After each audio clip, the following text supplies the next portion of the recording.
Well, as we turn our attention to 2026, there's one thing for sure: the new year holds lots of potential. But I'm not talking about personal goals or New Year's resolutions. I'm referring to something a little more exciting. And that's because of all the high-stakes entertainment coming to the big screen. And whether it's a familiar franchise making a bold return or something totally original and unique, there's something that will put everyone in their seat. And if we're talking movies, you probably know that we're bringing in our friend Rob Rector, the founder of the Revival House Theater. Happy to have you here this afternoon. Great to be here. Yeah. Always happy to talk about movies. Talking movies, and from what I understand, we got some big franchises coming back. Yeah, you know, I know it sounds like repetitive, but 2026 is shaping up to be a really big year at the box office. You've got, I think there's something like 16 sequels, but then you have 4th, 5th, 6th, 7th, 8th films of a franchise, but that's for franchise lovers. There's not a ton of superhero movies, so those of you who had a superhero, overindulgence, now you can kind of rest a little bit. But yeah, there's new movies. There's movies from directors that we haven't seen from in decades. Sam Raimi has a new one, Steven Spielberg has a new one, Gore Verbinski, so Christopher Nolan.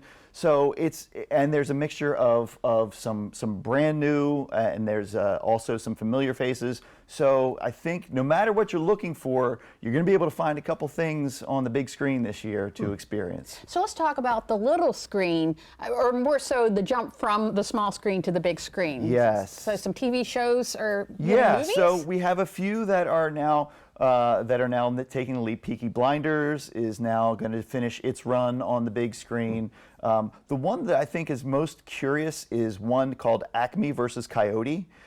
This was a film. It's a kind of a Roger Rabbit-ish, if you can think of both live action and animated, taking place in the Roadrunner universe. There, this was on Warner Brothers slate when it merged with Discovery Warner Brothers, and it was shelved. It was put away, and they said, we're not going to release it because it's cheaper to just stash it away and write it off as a tax, as a tax write-off, than actually release it in theaters. A lot of public outcry. It's finally making its debut back in theaters with John Cena, Will Forte, a few big names in there, and who knows the quality of it, but I am just so curious because this fought so hard to make it from the small screen to the big screen. Okay. And that's a throwback to our childhood. Exactly, the whole exactly. Acme thing. And the whole Looney Tunes universe there, so I'm looking forward to that one as well. So tell us a little bit about the sequels we didn't know we needed. There's some of those that are coming out, right? Yeah, so I brought out a list here of some of the things that we had no idea. And what's really interesting is there's like Social Reckoning is one, and that's a sequel to the Social Network, the David Fincher movie from several years ago. David Fincher's not directing the sequel. Aaron Sorkin is writing and directing the sequel. Jesse Eisenberg is not starring in it. It's got a new member for Mark Zuckerberg. But David Fincher, who directed the first one, is not directing this one because he's directing a sequel to Once Upon a Time in Hollywood from Quentin Tarantino with Brad Pitt. Brad Pitt's character, he's doing an entire piece just on that Brad Pitt character. So it's just kind of like this weird, you have an excellent director filling in for another excellent director, filling in for another excellent director. So yeah, we have that one, but then also you have another Meet the Parents, Meet the Fockers, but that whole thing with Ben Stiller and Robert De Niro, they're all coming back in.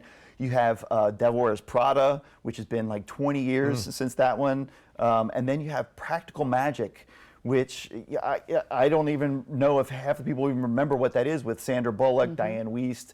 And that was 28 years ago that Wow. was. So there's going to be a sequel to that one too. So yeah, I didn't know that we needed this, but apparently, there's a lot of Prada fans out there. So calling for a Meryl Streep reunion. Okay, so I need to ask you, what are you most looking forward to, specifically brand new features, not a sequel or a remake? Okay. So I would say probably Disclosure Day, which is Steven Spielberg's return to the big screen since The Fabelmans, I think, a few years ago. But this one is an original written by Spielberg, and it deals with UFO invasion. So if you put Spielberg with UFOs, an original story. I don't care. And if Emily they're- Blunt.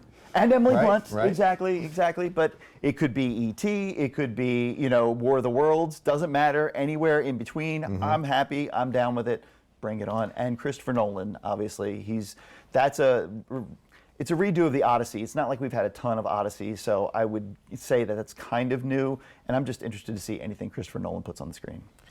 We saw the trailer for the Spielberg one, Yes. and it stopped me in my tracks. It I was like, did. whoa. It brought me right back to childhood. I cannot wait to sit and watch what Spielberg hooks up for us. And I tell you, I will be there for The Devil Wears Prada too. I am certain that there is an entire audience out there that has been clamoring for this that I am unaware of, but everyone needs something Here out we there. are. Here we are. Here we are. Rob, thank you so much. Thank you. We'll see you at the movies. Yes, you will. I'll save you a seat.